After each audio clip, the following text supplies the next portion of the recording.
nautusan dyan, isa sa mga service team. Ito was 2004 pa ako ng CLP. At muli, sabi na isa sa mga leader, marami na dyan akong tutulungan dyan. So, siyempre, sabi nga siya kanina, sa amin pagkasama-sama, mayroong tuluan, isa na ano ba, pero ang problema naman nasa sa pag-usapan. Kaya, meron siyang isang anak, isang asawa niya, nasa Abu Dhabi yung asawa niya, ang anak niya sa Pilipinas. O sa mga house of head ng community. So, walang ibang sa Barat Tibor, kayo.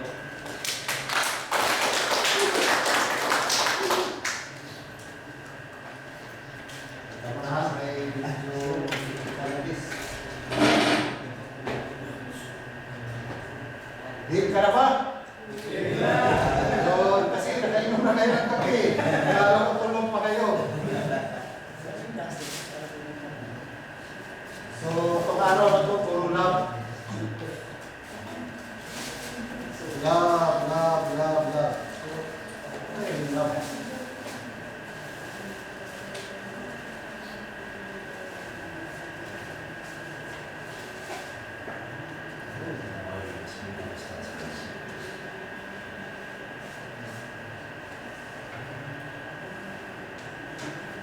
So, magandang hapon ulit sa inyo. At tunay na you are just a message or a messenger. Kasi ngayon, you will have a little recap. Yung una, God's love, diba? Tapos, who is Jesus Christ. At itong pinakahuli, kasi game na ba kayo? Ano ngayon yung talk na to? Yung isa bago itong talk na to? Ano ba yun? So pala, game ka na. Iwan talaga kasi nag-response.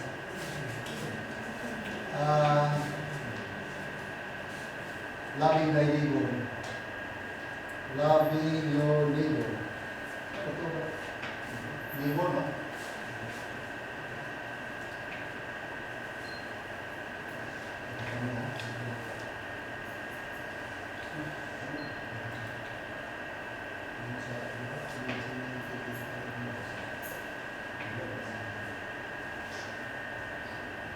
Kamu lang ba? Dito na ba?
Actually,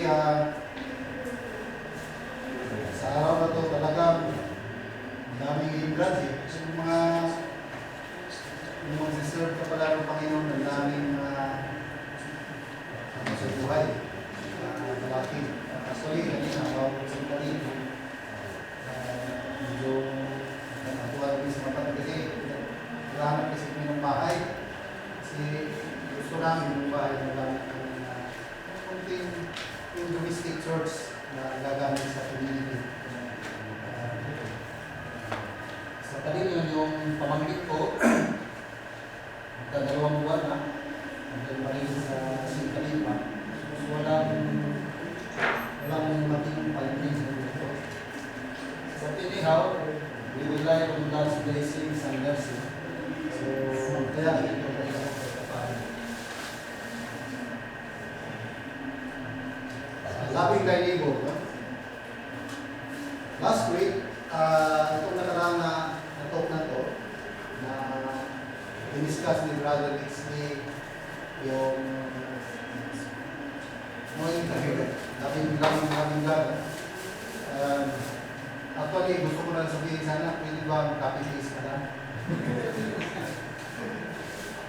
Actually, kung sino yung nagsimba nung nakaraan Friday, yung talk ko, inok na rin yung Father. So kung sino yung nandito last Friday, nakapagsimba, pwede doon na lang. At hindi ganun, kailangan i-correlate ko yung talk ni Father at saka yung loving thy neighbor. So bago ko umpisahan lahat, yung talk prophet, tanong ko lang, ano ba yung greatest fear ng tao? At saka, ano ba yung greatest asset ng tao sa buhay? Sa buhay natin ngayon na nandito tayo sa Bugatti. Yung una, yung takot. Ano ba? Takot. Yun ang the greatest enemy pala natin yung sa yung takot. Kasi once hindi natin ma-overcome yung enemy natin, which is yung takot, kaya mainitin ulo natin, hindi tayo marunong magpakumbaba dahil na doon yung fear natin na kung tayo yung magpakumbaba, tayo ay apakan. Diba? Pangalawa,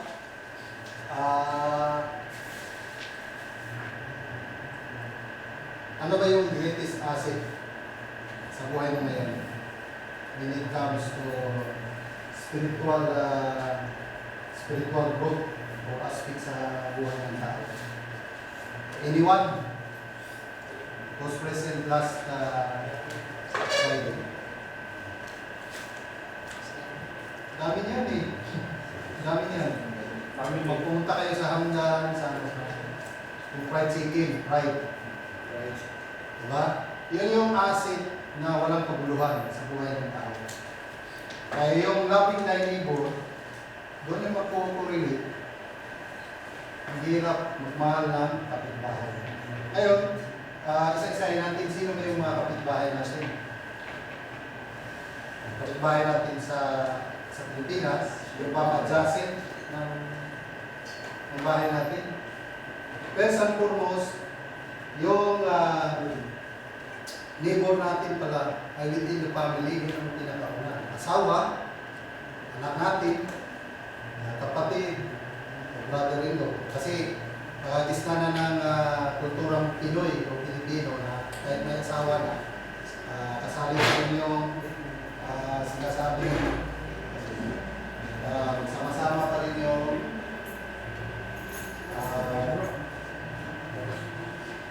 kasama pa rin yung mga kapatid sa bahay, kahit may asawa na. But yun, doon masusubukan kung paano mo minahal yung neighbor mo. So ito yung talk, loving thy neighbor.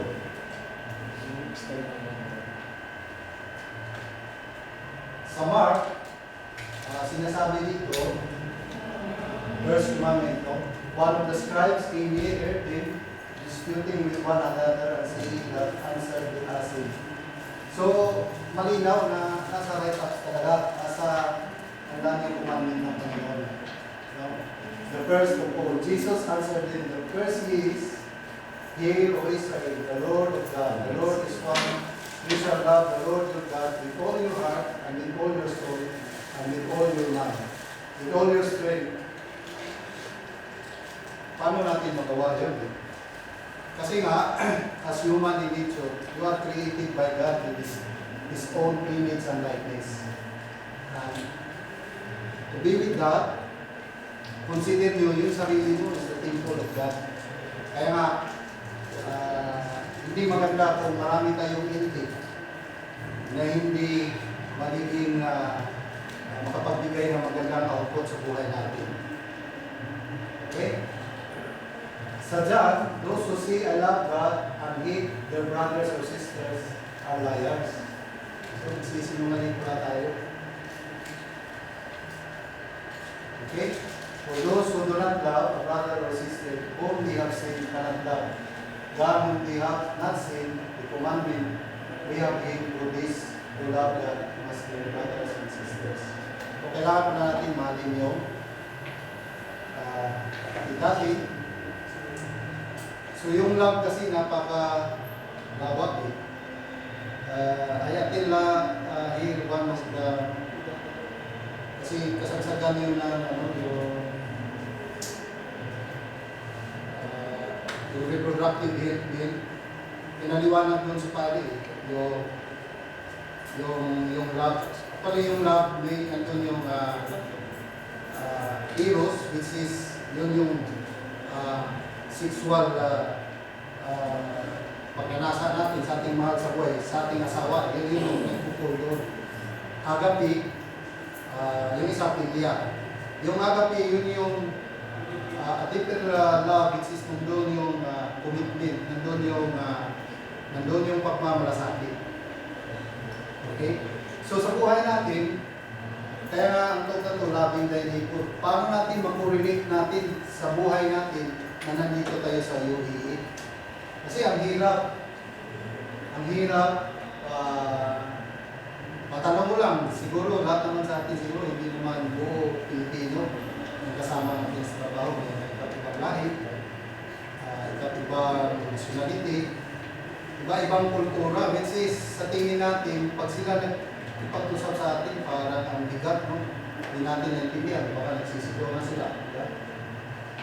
So, kailangan natin ma-overcome, makita natin kung saan tayo dapat overcome. So ngayon pa lang dito sa UAE, yung pinaka-immediate neighbor natin sa trabaho, yung mga kasamahan natin, kung paano tayo makikita. Hindi ibig sabihin yung neighbor na yung adjacent ko sa bahay, yung kalapit ko sa bahay, yun yung neighbor natin. Hindi lang yun. First and foremost, within a certain community. Kasi or a certain institution, katulad ng trabaho natin, sa pamilya, pinakauna yung asawa natin. So, dapat nandoon yung commitment. For all the law is fulfilled is one word, even this, you shall love your neighbor as yourself. Kaya ba natin yan mga kapatid, pagka mga Indiano ang kasama natin? Yan yung tanong na mahirap. Muna ako dating dito, ako lang mag-isang Pilipino sa tuwa sa pamilya natin. Pag-apak ko lang sa workshop, sigawan na natin. At maniwala kayo sa hindi, umabot ako ng 12 years na ngayon doon. Na-overcome ko yung sigawan kasi yung palang sigawan nila, natural doon na yun. So, dapat yung pagtanggap natin sa tropa, within the community, nandun yung pakumbaba. Kasi kung mataas ka rin, away ang buti yan. Kaya nga, sa mga karating bansa, hindi na lang tayo lalayo. Yung China at sa Pilipinas, gusto ng China, magimasok ng Pilipinas, kukunin. So, yun yung dahilan. Kasi dinire-respeto yung neighbor mo. Yung mga neighboring country. Diba? Isa yun sa example.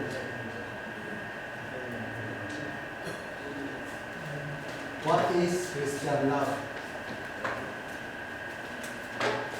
Love is not only having positive feelings.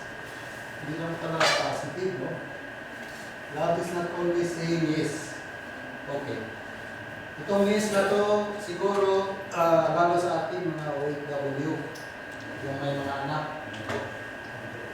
Para mapunaan natin yung pagkukulang natin bilang isang ama, kung anong hinihingi natin, binibigay natin. Kung totoo hindi tayo nagmamahal kasi hindi natin scrutinize kung dapat nang bigyan. Baka yung binibigay natin, yun yung magpapalapit pa sa mga kasalanan. Lalo pa yung mga internet ngayon, ba? Sa makamundo ng media ngayon, napakalampang nandun yung evil, di ba? Love is not defensive.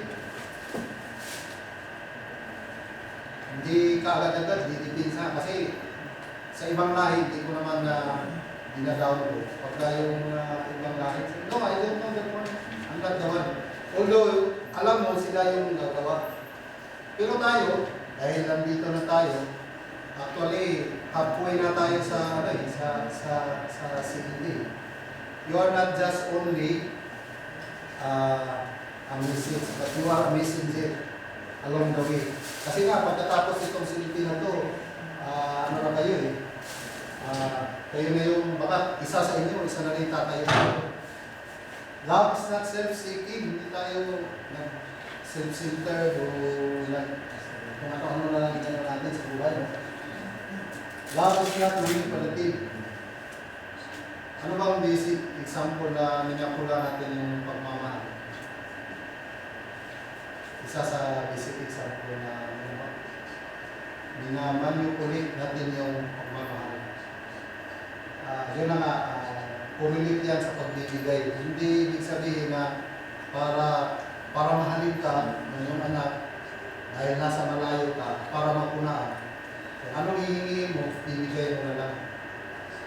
So being a father, at neighbor mo yung anak mo, kung tutusin, yung asawa mo, hindi mo basta na lang ibibigay. Hindi mo dinadaan ng kumbaga lagay para mapamahal ka.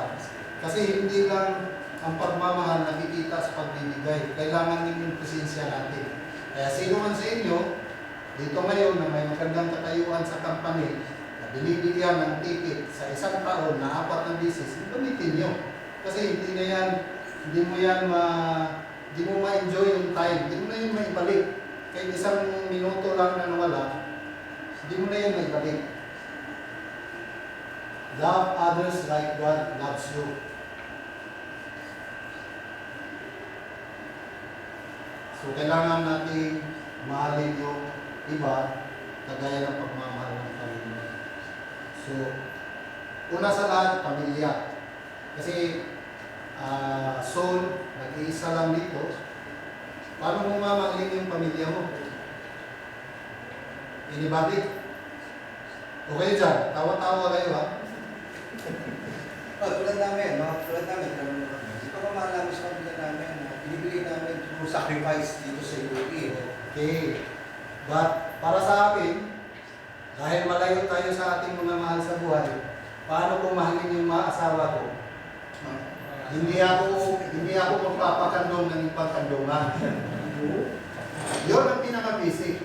Kasi kung nandito kayo, lalapit talaga ang tukso. Pero kung kayo, hindi kayo lalayo, wala mayayari. So, dahil nasa sunod tayo, umpisahan natin sa pamilya natin.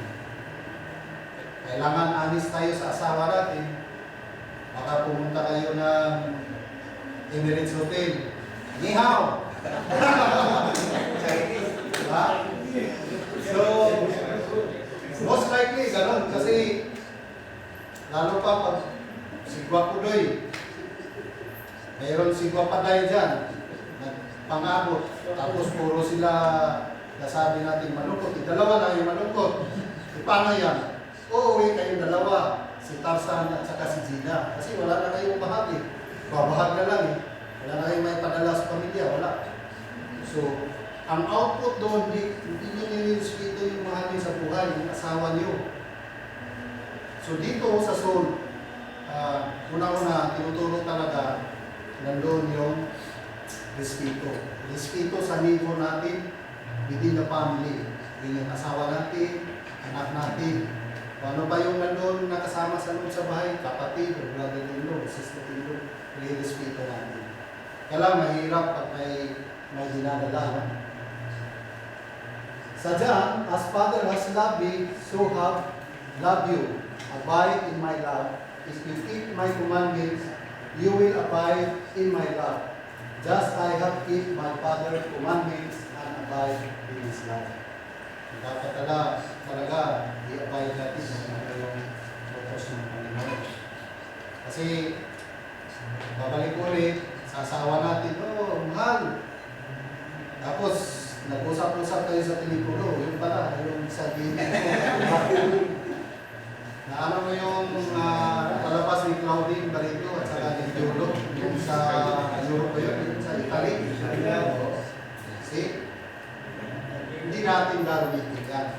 Dito, bukod sa soul, yung iba na may wala namang pamilya, binata pa, pero medyo ano na, matagal ng binata, pangit yung sabihin natin, medyo nagkakalit na, matagal ng binata, hindi pa siguro dumating yung 3G.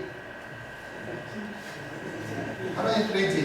3G na ano? Yung connection sa ano? Wi-Fi. Okay. May 4G na nga ngayon eh. Re-reset ko pa ano yung 4G. Pero yung 3G, yun yung sinasabi, God's greatest gift. Yun. So yung iba, na pinata pa, hindi pa dumarating.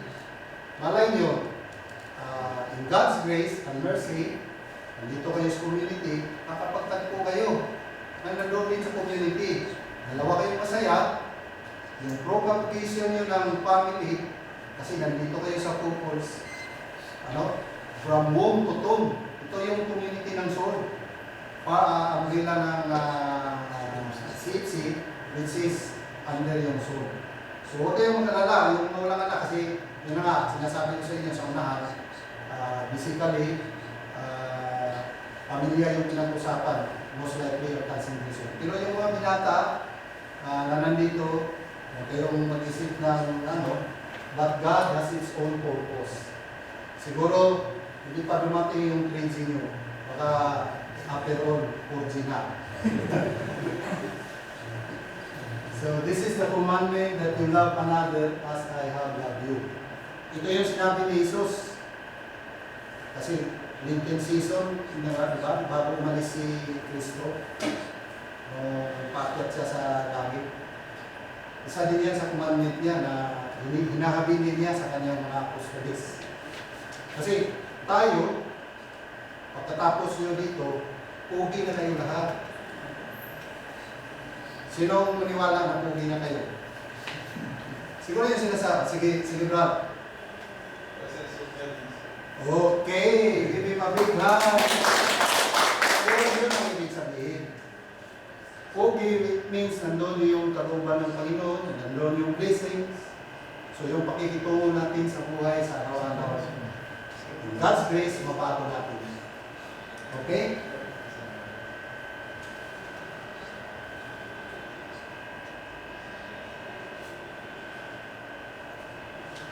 Sa community, kailangan natin magsakripisyo. In a simple way, para sa amin, binigay namin yung time, minsan presyo. Anong may ambag namin para may patuloy itong ganitong community, ginagawa natin. So, kung kailangan namin, aakayin namin yung mga ibang kapatid, kaya nga, huwag kayong magalit. Kung yung mga household, yung DG nyo, yung kukulit, tawag ng tawag, kahit sa kasagsagan pa ng tulog nyo. Kasi, minamahal namin kayo bilang isang neighbor. Ayaw namin na nasa kalagitnaan na basta na lang kayong itaw. Kung ayaw nyo, iwag. Parang hindi naman yung commandments niya, mahalin. Kung kailangan pasalin, dalhin dito, gagawin namin. Ganito kami sa soul. Sa John, chapter 13, verse 1 to 5, now before the festival of Passover, Jesus knew that this is how he come to depart from his world and go to Father, having loved his own over in the world. He loved them to him. The devil had already put into the heart of Judas, son of Simon Iscariot, to betray him. And during supper, Jesus, knowing that the Father had given all things into his hands, and that he had come from God and was going to God, got up from the table, took off his outer robe, and tied a towel around himself, then poured water into a basin to wash the disciple, feet white with the towel. Sa Pilipinas, may natinan ako talk pertaining to marriage. Dahil nandito tayo sa soul, provision sa loob natin. Sa naligaw pa tayo sa mga misis natin, akyat ng ligaw, ang sweet na sweet, at ang pagka-gentleman, di ba? Ngayon, may nangyari daw na pag nag-asawa na, wala na yung commitment. Yung commitment natin sa asawa natin, which is our first neighbor sa isang bahay. Yun yung pinakaunang neighbor natin, tapos yung anak. So, naglakad yung mag-asawa. May kumahol yung hero, para aso mulol. Tumakbo yung una yung asawa, yung lalaki, iniwanan si babae. Ang bagal-bagal mo. Kaya wala, nakagat ka tuloy. So, ang point doon, kailangan may sakripisyo. Sakripisyo natin yung buhay natin panggat maaari para sa mahal natin. Kagaya yung ginawa natin dito ngayon. Bakit? Nandito sa Abu Dhabi. Sabi nga ni Padre, para makapag-igib ng tubig sa balon. Gusto mong mag-swimming sa balong malalim. Yun bro. Dahil dito sa Abu Dhabi, malalim yung balon. Kaya lang, kahit gaano mo pang sandok ng tubig, gaano ka kalalim, gaano ka dami, pag kayo ay madulas, patay si kumpare. Si kumpare lang naman. Kaya, isipin natin, nandun yung sakripisyo sa buhay natin.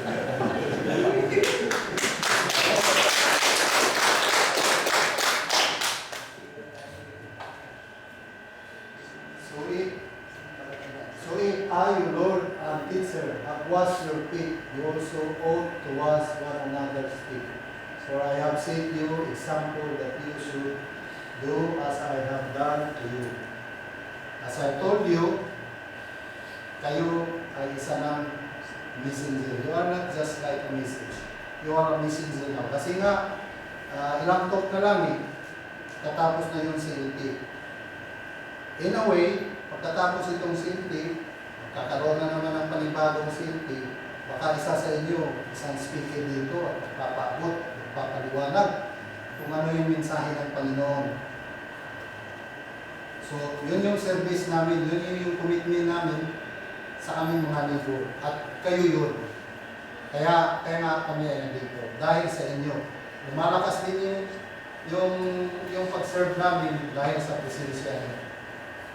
Sa sinasabi ko sa unahan, pasensya na, kung yung mga DJ ang kulit na kulit, kahit natutulog kayo, tatawagin kayo. Bro, kumusta na bro? Kita-kita tayo bukas bro. Pero part of the routine, in a way, somewhere, somehow, after dito, kayo na rin ang mamumulit sa panibagong neighbor na parating sa community na to. So, for you were called to freedom, brothers and sisters, only do not use your freedom as your opportunity. So hindi pala may tayo, yung vested interest. Minsan kasi sa buhay ng tao, kailangan tulungan ko siya. But in return, may kapalit. Para sa akin, medyo tagal na rin ko dito. Ang natutunan ko, na kung sino yung natulungan ko, ang Panginoon ang nayutan sa akin. So siya lang yung bahalang mag-reward sa akin in some other way. Either sa good health, sa pamilya, financial. Kasi nga yung blessing, papasok yun sa iba't ibang paraan. Dadalo yun. Kaya lang, tayo bilang isang Kristiyano, we need to open our hearts. We need to open. Kasi kung hindi natin marirespeto yung neighbors natin. Sa trabaho, kailangan honest tayo din. One way na natutunan ko dito sa ibang lahi, sabihin, magkikita. Parang malaking. Tapos, nagbiso-biso pa, di ba? Usual na nakikita yan, sa mga natin. Pagtalikod ng isa, one, that one, not good. So, in a way, wala yung lapid na neighbor doon, plastic.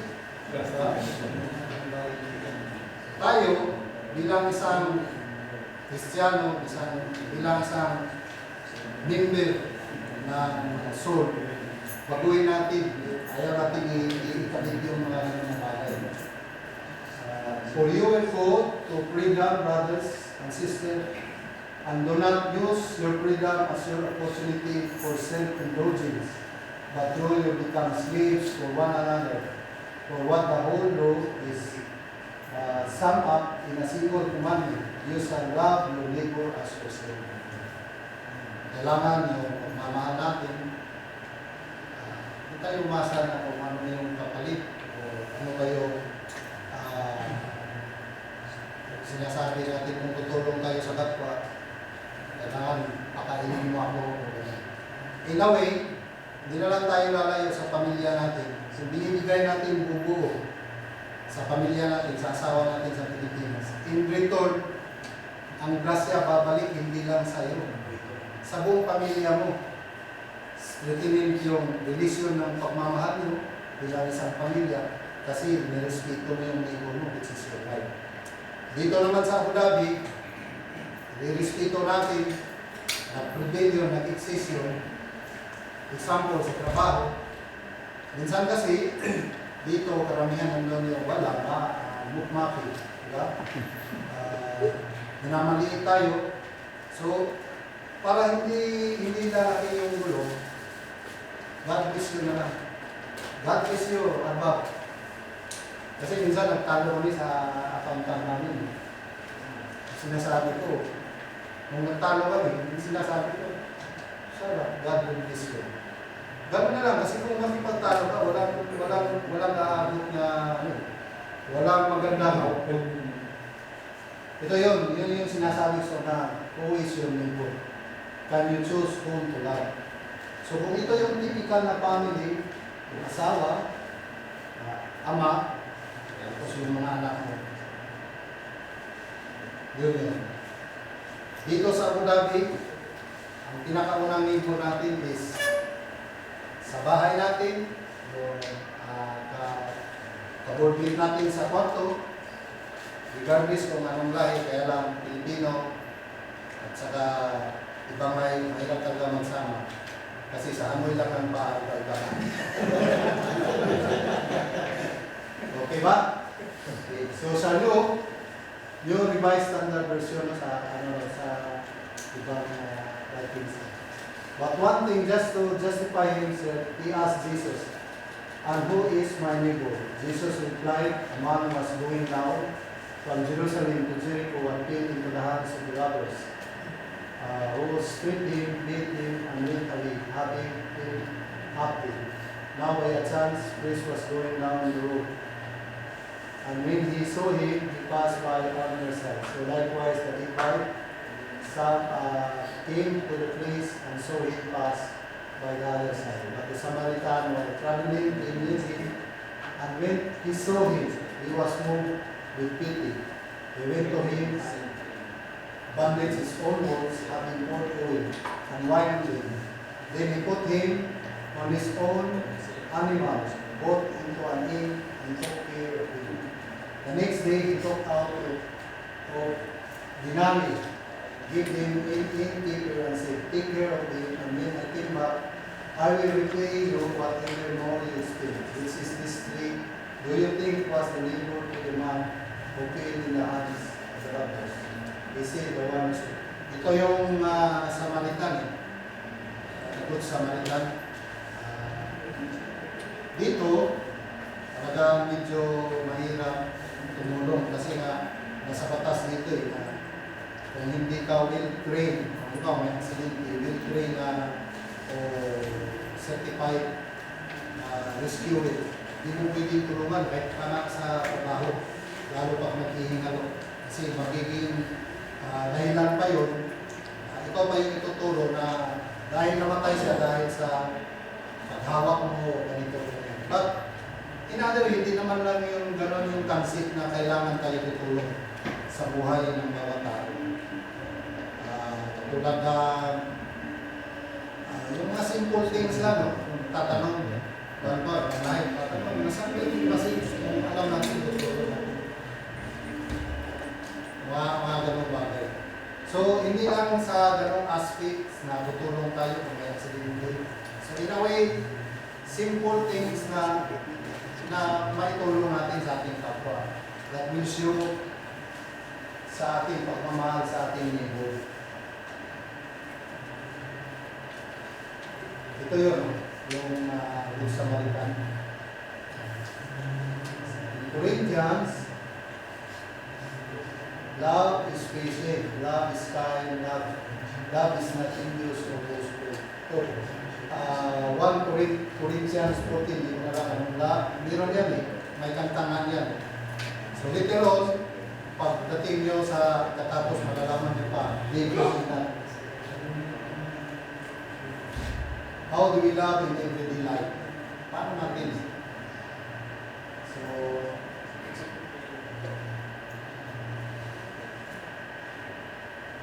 characteristic of a Christian life. Ito yung patient, kind, okay.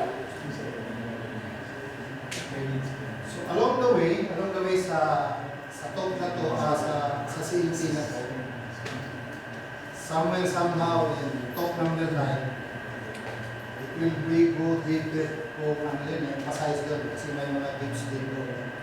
So ipapaliwanag yun sa mga upcoming na speaker. Okay? Tapos yun, pero hindi pa to, may isa pa akong slide na ipapakita sa iyo.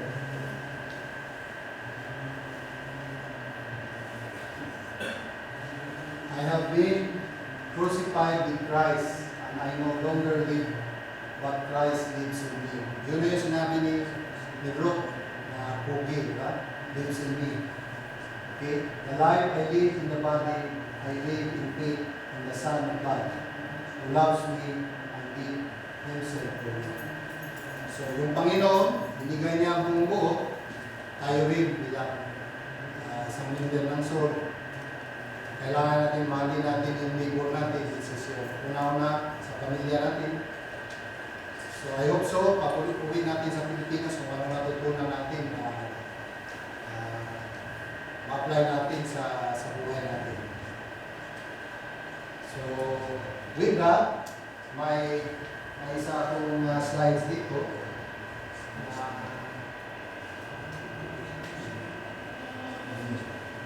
Wala.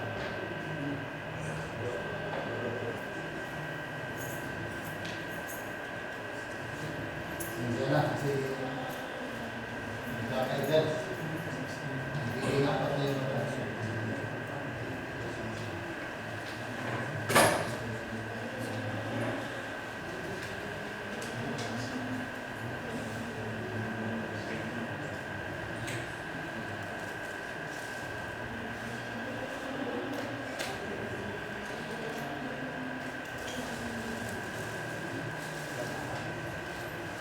Sa buhay ng tao, lahat tayo, yung mga yung greatest enemy natin, yung fear, yung takot, at yung greatest asset natin na walang pinta, which is yung pride.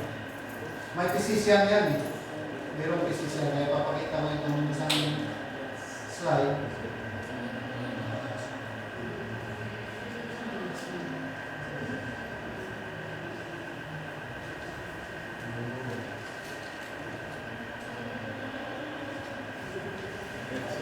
Slide by physician.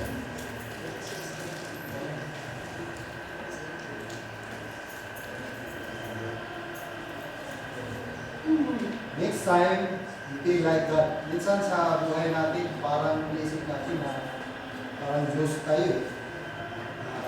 Na human living, kaya natin gampanan kahit wala yung Diyos. Kaya minsan, kadalasan talaga nagkakamali tayo dahil sa mga desisyon natin na hindi natin sinasangguni sa Panginoon. Okay?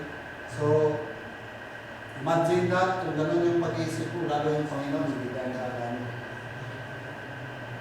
Noah was drunk, Abraham was too old, Isaac was day-driven, Jacob was a liar, Leah was ugly, Joseph was abused, Moses was stuttering, problem, Gideon was afraid, Samson have long hair, has womanized it. Diba? Kasi daming chicks niya eh. Siguro dito, wala naman siguro yung Samson dito.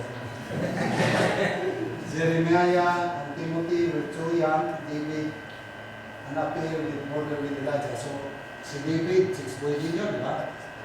Okay?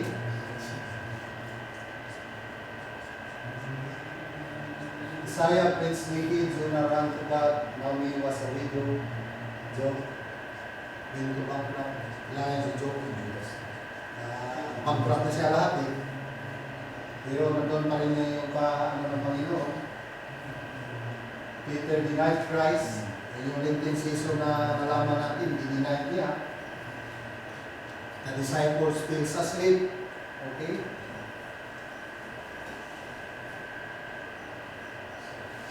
Zacchaeus was too small, Paul was religious, Timothy had an ulcer, Lazarus was dead.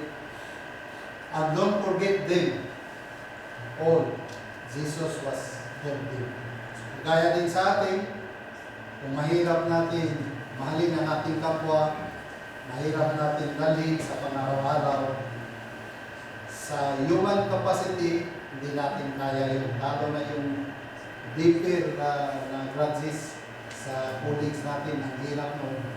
But in God's grace and mercy, o yung relasyon natin sa ating pamilya, sa ating asawa, which is nakapag-commit tayo something na hindi kaya-aya sa mata ng Diyos at mata ng tao, lahat yun ay ang makakatulong ay si Jesus. Okay? Now more it's used, God can use you, your potential. Your potential as a good neighbor, a potential as a good husband towards your family, towards your children in the Philippines, and even in our colleagues. Besides, you aren't the message, but you are just the messenger. Now, tapos itong narinig nyo itong talk na to, based from talk number 1 up to now, alam natin na kayo ay isang mensahero na dahil halfway na yung talk ng CNP. So which is, I do believe in God's grace, kayo ay tinawag dito, it's not an accident. Kasi kung aksidente pa, hindi na kayo pabalik-balik pa dito, kahit nakulitan kayo sa DJing. In the circle of God's love, God's waiting to use your own potential. In a way, in a potential, in a positive way, nandun yung commitment natin sa ating asawa. Kahit malayo tayo, nandun pa rin yung reservation ng one of the sacrament, which is the matrimony. Yung sacrament of marriage. Okay? Things we need to understand. So God wants spiritual truth, not religious nuts. There is no key to happiness. The door is always open. Silence is often misinterpreted but never misquoted. So, may kasamahan nga tayo sa trabaho, hindi nagsasalita. Huwag na natin pulayan yung mga bagay na yun kasi hindi yun mag-build up ng better relation sa trabaho natin. So, ngayon, kung sino sa inyo ngayon dito, magkwenta, kwentahin nyo na lang yung blessings yung napot. It's a blessings, di ba po ba? Mga bro, nandyan sa likod. Na nandito kayo ngayon, binalik na natin kung anong dapat natin kaya ibalik, di ba? Faith is ability not to panic. So ngayon kung may problema tayo, huwag tayo magpanik kasi nandun yung Panginoon natin sa dami ng talk na narinig natin. If you worry, ito yun. You didn't pray. But if you pray, don't worry. This is tama naman eh. Kasi nandun yung Panginoon eh. Nagpipray ka, nandun yung constant communication. As a child, God's prayer, calling home. So, it's a one way also. Being in correlation sa talk ngayon, love thy neighbor. Once nakipag-communicate tayo sa Panginoon, napapalakas natin yung commitment natin sa ating pagmamahal, sa ating pamilya, way back to the Philippines, sa trabaho natin. Which is yung neighbor, ang presensya ng pagmahal sa sa ating kapitbahay ng Lord. The most important things in your house are the people. So, ibig sabihin ito, yung love thy neighbor, kung ano yung nasa bahay, una-una. Yun ang una nating respeto. Kasi maniwala kayo sa hindi, kahit dito sa Abu Dhabi, kung sino yung katropa mo sa kwarto, pagka magka-problema ka, kakalagnat ka, kung ano man, walang ibang tutulong sa iyo kagad yung ka-boarding mo. 9, so kung ano na yung problema, nakatali tayo, okay? Ang Panginoon lang ang tatanggal doon. Tatanggal sa mga tali na dala natin sa ating buhay. Mahirap din na may dala tayong galit, drugs kahit sa katrabaho natin, tapos di natin mabigat talaga dalhin. So, have a great day, sun, shining, and come sa Pilipinas. Be kinder than the sun to everyone, and this is healthy and fine. Live simply, dress it, care with you. So, yun yung aspect ng talk ngayon. Magandang hapon, and be God bless.